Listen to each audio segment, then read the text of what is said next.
What's going on, family? Live and direct on the air. Live and direct on the air. Y'all know the brand. Freedom is a must. Freedom is definitely a must, man. So a lot of people got this gang organization shit twisted.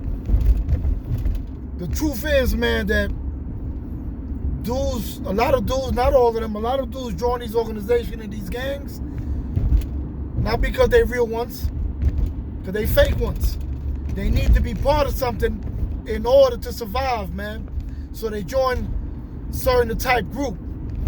This is why I respect a lot of dudes that joined these gangs and these organizations when they were out, not when they was in prison. See, when I became a king in 1989.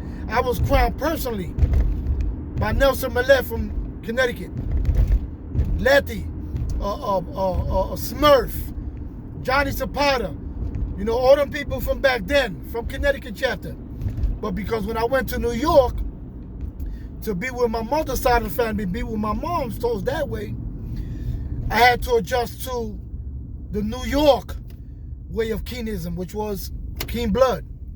But I was already a king from the outside. I ain't need to join, you know, the organization or nothing like that because I needed protection, because I knew I was coming to jail now and I needed to join while I was in jail to try to get this, to try to get that. Nah, I was a king from the outside. I already made noise and did what I did from the outside to earn my points so when I went on the inside, people already knew who I was, you know what I'm saying? And a lot of dudes, you know, a lot of dudes is not real ones, man. They go in there and they join these groups only because when they go in there, they know that they can live. Because if they go to one of these houses and there's 20 dudes in each of these houses throughout all the buildings in the island, and they know that these dudes is part of their organization, it's easy for them. They go in there, they can use the phone, they know they got phone time, they can eat, they know if a neutral nigga say something to them, they, you know, they can do what they got to do or whatever because they got the backing of their gang or their organization or whatever you know you want to call it. But let me explain something, man. These organizations, first of all, in the beginning, weren't gangs, man. You know what I'm saying? And these organizations started because of oppression, man. When King Blood started this Lane Kings, it was because what happened in Collins, the oppression, man. You know what I'm saying? And they had to protect each other, defend their peoples, man. And he started what he started, which was already created from the motherland. But because he was king from the motherland, came this way, you know, he brought that towards this way because the organization is about oppression. You know what I'm saying? So a lot of these organizations were started because of that, to protect our people, to help our people, uplift our people. You know, later on in life, people from these organizations made it gang because they did things that was gangly shit. You know, sniffing dope, going over there, robbing niggas, sneak them and fuck with the homos, doing all that dumb shit. You know what I'm saying? And, you know, and that's led behind dudes that came later on after the cause and fucked the cause up of what these organizations were really about, man.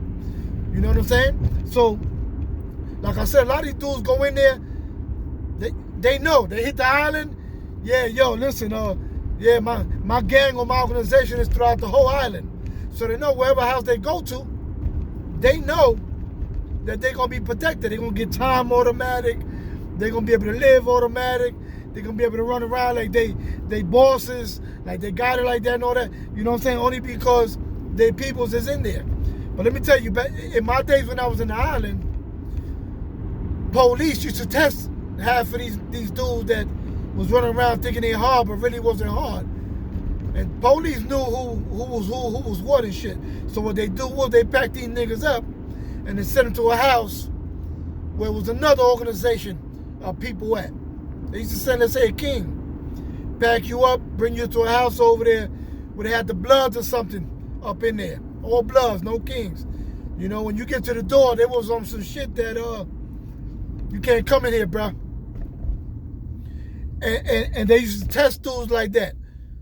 Many of my bros, man, that I know that's on my pages that are true fact. I know they all went to other houses, and when they got up in there, as soon as they opened that gate, they put their bag right over on the other side of that gate and set it off. You know, it ain't blowing the spot up. He set it off. They know it's not their house. They ain't gonna be able to live there. They ain't gonna be stupid to get stabbed and let a nigga stab him, fuck him up, or jump him. So they gonna do what they gotta do. And what they gonna do? They gonna do, you know, what's best for them. Put their bags inside the door, pop it off right there to the first nigga, right there by the phone, or whoever's coming down there where they talk that nonsense, talking about, yo, you can't live here and all that bullshit. But police used to send these dudes that thought they were tough guys acting tough, and they said, tell them, I'm gonna send you to one of these houses to see how tough you is. You know what I'm saying? So we gotta remember that a lot of these dudes is not tough, man. I see these dudes on YouTube and all that. Half of them I know. They got these channels. They talk this nonsense, talk this shit. I know them from way back. I know them when they were pepper steaks and all that shit there. You know, they wasn't popping nothing, doing nothing. You know what I'm saying? And it is our fault that back then we try to bring dudes that were not only gangsters, but we try to bring dudes too that were humble. You know what I'm saying? And these humble ones was really half of these soft ones. You know what I'm saying?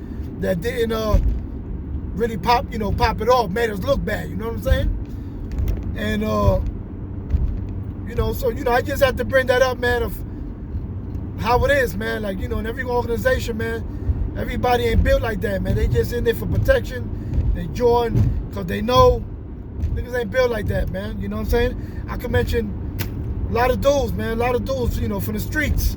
You know, King Tone. I came under King Tone when King Tone was 4th Crown and Tiger Drop from Brooklyn. I was 5th Crown. When he moved to 3rd, I was 4th Crown. When he moved to 2nd, I was 3rd Crown. All the way moving up to the ranks, man. You know what I'm saying? Moving up with Tone. Tone, no, we don't win on missions. We don't win on a lot of shit. I hear dudes talking about King Tone all the time and all that there. Do I agree on it? I don't. You know why? Because half of these dudes that talk about Tone, for whatever the beef they got with him, that's y'all beef. But from experience with Tone, I've been with him. I've been with Tone where, let me bring one situation up. I remember these dudes in East New York violated Tone's girl, said some shit when she went to the store, some shit. And she went back home and told Tone, King Tone. Tone called me. We called Kano and shit. We called Mello. You know what I'm saying? 'Cause that was the crown for Tiger Drop, the crowns. We was all crowns then. And along with just us, we rolled up to the block. It was another gang that was over there. And when we got to the block, Tony's telling the dudes that was on the roof, yo, come down, bitch ass nigga. Come down, don't go up there, talk to me down here. And right away, we see more than 1,000 motherfuckers pop up. From all the roofs, the little projects, popped up East New York. King Tone cities, he gonna know I'm speaking facts. 1,000 niggas popped up in there. I looked at Tony, looked at me, looked at Connor, looked at Mello. You said, bro, we not, because everybody here is built like that. Everybody here not soft. Listen, we came to this to die. We came here to beef. We came here because nigga disrespected, you know, my bro's girl, and we not leaving up in here. And Tone still talking shit to the dude. Don't talk to me from up there. After 1,000 niggas heads popped up, those corner niggas. Niggas was rolling up from all over. We stood there. The dudes respected us. And after that, we parted ways with them apologizing like men, shook our hands. We was all right then because they respected the fact that 4 niggas ain't run against 1,000 dudes, man. And that at the same time, when there's 1,000 dudes and there's only 4 of us, Tone is talking shit to these dudes. Like, these niggas got guns, all type of shit. We don't give a fuck. You know what I'm saying? So, you know, this is the real ones. That's what I'm talking about. And that's just one situation. King Tone can verify we had many of these situations where we had drama, we roll up, 4 or 5 of us, and it be a mob of niggas, man. And we handle it. We ain't needed to be caught in the Bronx, the other side of Brooklyn, Queens and all that, because by the time they get there, you know, be too late, man. We just took care of it, we handled it. You know what I'm saying? And we was always surrounded by dudes that was real dudes. You know what I'm saying? We always felt the dudes that coming in, they half-stepping, and they stunting, and they fronting, and they trying to move up in the ranks, and there really ain't nobody, and they just trying to, eavesdrop and all that shit. But we have these in all organizations, in all gangs, they coming up in there looking for protection. They do a little stunt here and there. A next motherfucker vouch for them somewhere else, talking about he's the real one. It's not a real one. You know what I'm saying? And I'm saying that it's all of them. Many, many, many real ones, but it's many, many that are fake ones, man, that is just here for protection, man.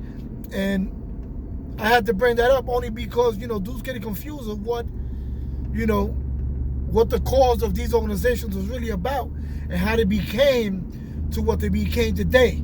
Dudes is into drugs, dudes are fucking homos, dudes are setting up their own brothers, doing dumb shit. You know what I'm saying?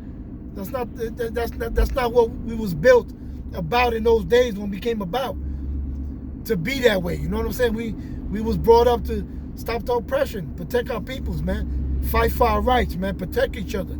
You know what I'm saying? So, all these dudes now that is joining, they think, they grabbing dudes in right now. They got $500. He gonna pay my commissary and all that shit there. They bring him in. A nigga get a couple of bundles in a visit. He hit the niggas off. That's the head nigga of the group, whatever group it is, because he get these bundles, he hitting the main nigga up. Nigga can be part of the organizations. And that's what niggas is doing now, just letting anybody come into this shit. Back then, it wasn't like that. Back then, you had to be a real one. You had to prove it. You had to show it. You was on probation. And if you ain't passed that probation, bro, you wasn't moving forward, man. And that's how it was, man. You know what I'm saying? Just stay woke, man. Not everybody's everybody. Not everybody's 100, you heard? Y'all already know. Freedom is a must. Peace.